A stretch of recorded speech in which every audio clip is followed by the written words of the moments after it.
how did you feel about joining the Marvel Cinematic Universe? Describe the moment you learned you'll be in the film.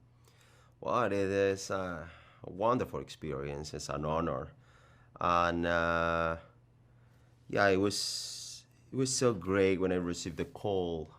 Well, first I received the call, a Zoom call. It was frozen for 5 minutes, so I barely understand what was happening. Ryan was talking to me about a shaman and a beverage, and some aspect of the movie, and then it was frozen, and he's back, and he asked me, well, what do you think? And I was like, yeah, but I didn't know. I miss the character. I missed almost everything, the most important thing in the conversation. And then my team called me back. I explained to them what happened, and then Nathan called me and explained exactly what was my character, which is Namor, and what they are thinking to do with the character, the different background, Mesoamerican background, especially Maya, and that blows my mind. Is so great, and I think they made the right decision, providing him with a different background, but it's rich because Mayan culture, all the Mesoamerican culture, but especially Mayan culture, is so finest and delicate and sophisticated. So I don't know. For me, it was, yeah, the right decision. Right. Who do you play in Black Panther, Wakanda Forever, and what is he like? Describe his superhuman abilities, his superpowers, and the kingdom he rules. Yeah, this my character is Namor, which is the ruler. The Tlachtuani is the Nahuatl word for the ruler of Talocan, which is this kingdom they build under the water. They run away. All the all his people run away from the surface during the conquest of the Mayan Peninsula. So they jump into the water. They create this civilization. They continue their own civilization, and this guy can fly. He can swim. He's able to breathe the air on the surface and under the water, and he's super strong. And but I think the most important aspect of this character is how much he loves his people. He loves his culture, and he's trying to protect the things that he loved the most. And he is capable to do whatever he has to do to protect them.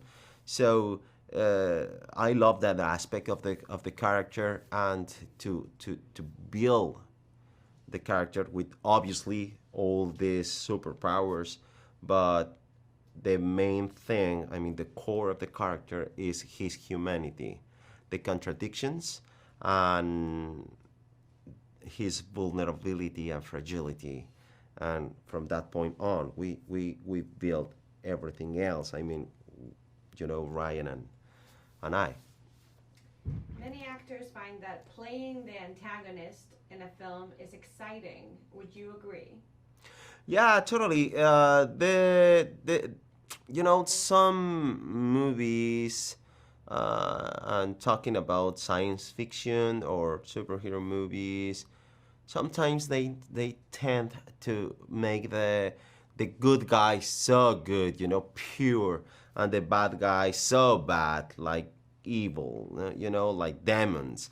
So, but in reality, all the people have a different aspects. The people has the black and white part of their personality together, and most of the time it's impossible to identify which one is, what. So I think this particular character has all the range of emotions and different aspects of his personality. So at the end of the movie, which I celebrate, is I think the people can't say, okay, this is a villain or this is a hero. I think at the end, the people has the sensation like this is a human being. He has his reasons to do this or that. You can agree or not. You can say, okay, I should do this, I should take the same decisions, but the thing is, at the end, you can understand, the reasons. It's not an excuse. It's an explanation. Great. How did you prepare physically for the film? Well, I have to learn how to swim. I have to take some free diving classes, of course, work out and follow a diet, which is not easy because it took too much months, So my character is barely naked, just with a tiny speedo and too much skin. So it's hard to keep the shape and take care of your body and everything is for a long time, because it's too specific. It's not like you are having a regular life and then you go to the job or wherever. No, you have to take care of every aspect. So I think the constancy, it was the hardest part of all the physical preparation. And can you explain or describe what a day on set was with the cast and working with Ryan Coogler? Well, it depends of the scene. For example, in the tank, it was so much fun.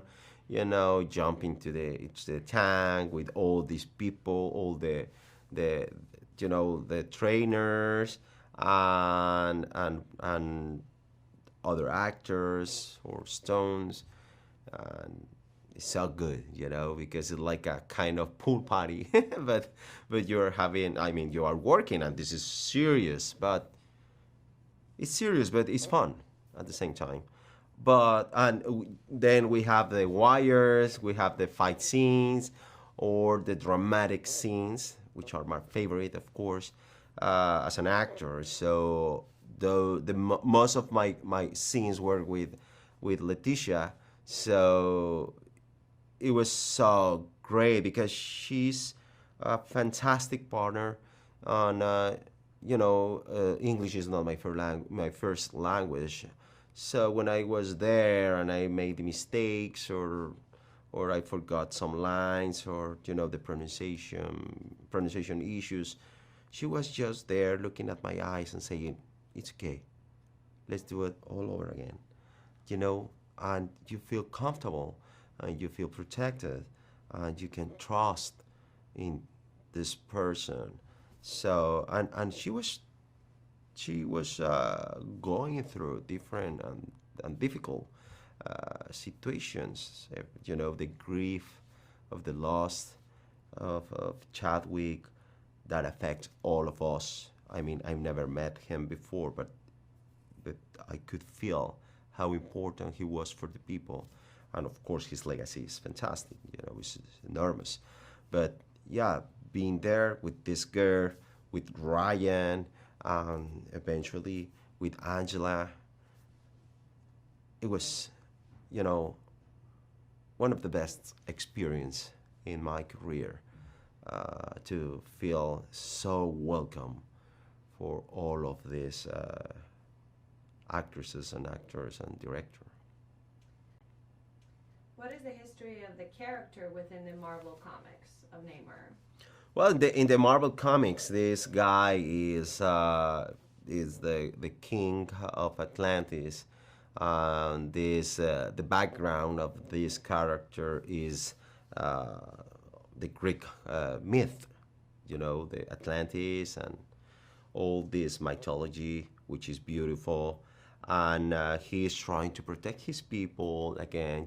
He is fighting against the surface, but not because he hates them or he envy them or nothing like that. He was just trying to protect the kingdom, and they take the same background, the same yeah attitude and the same feelings and of the character, and then they provide him with a different culture in a different moment and a different space. And I think this move enrich the narrative, enrich all the background of this character. What makes the movie special? I think the movie is special because of course it's a great movie. Of course it's funny and entertaining, and you can enjoy and have a really good time watching the movie. But at the same time, this movie has different layers, and you can, of course, have fun, but at the same time, you can think about representation, but you can think about the vulnerability of these characters. You can find how they deal with grief, how they deal with the pain, and what you can do with all these elements that are hurting your life. But you can create something beautiful with that. You can take different paths and do something with all the pain. And the movie has all these aspects together in a beautiful package. It's like a beautiful gift. And then you open this and you can find many toys, many things. And yeah, I think that is part of the things that makes this movie so special. And yeah, because that's part of the art. Last question. How did you learn to speak the language in the movie, the Yucatan Mayan, and how would you describe it? Yeah, well, the Maya, there are different kind of Maya. There are like 5 or 6 variation of Maya, and we have to understand that some guy give them the name Maya to all the inhabitants of a region, but not necessarily they are the same. It was just the name of the region and all the inhabitants because they share some cultural aspects. But like to say Europeans, yeah, could be Scandinavians or Spaniards or French or British. All of them are Europeans, but not necessarily are the same. They don't speak, the same language, different cultures, but share all of those countries. They share the same some aspects of cultural aspect. It happened the same with Maya. So one of those variation of the Maya was the Maya from Yucatan, from the yeah, I think is the most extended variation of Maya in the peninsula, and that language is so different from Spanish. So it was a different pronunciation, some sounds that doesn't exist neither Spanish or English nor English. So yeah, it was tricky to go there. But we have this fantastic teacher, Jose Maichi. He's an actor, he's Maya speaker, he's Maya himself. So it was easier to understand. It was easier to take the Maya and use it. And it was beautiful because at the same time I discovered that some structures that we use in Spanish in Mexico, we have like not just Spanish, it's like Mexican Spanish. So some of structures comes from indigenous languages.